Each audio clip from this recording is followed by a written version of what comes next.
Bəzən həyat səni elə yerlərdən keçirir ki, heç özün də bilmirsən necə dözdün, necə keçdi hər şey. İllərdir mən musiqi ilə məşğul idim, amma buna baxmayaraq başqa yerlərdə işləməli olurdum.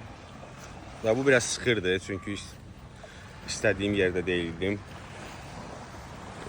Ölkəmdə musiqi industriyası, sənayələr olmadığından mən də daxil olmaqla demək olar bütün reperlər bu əziyyəti keçirirlər.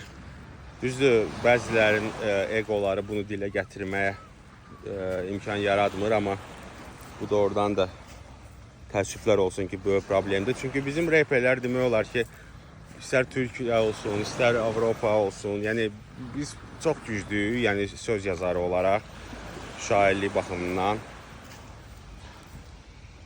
İndi isə dəniz kənarında durub illərdir arzuladığım həyatı qururam burada, yaşayıram. Və bunu demək istəyirəm ki, heç vaxt məqsədinizdən vaz keçməyin. Həmişə içinizdə bir alov sona qədər yansın, sona qədər vuruşun. Yaş önəmli deyil. Hərəkət etmək gərəkdir. Yəni belə. Bugün səhər, yəni dəniz qırağında bu bir ritualım idi.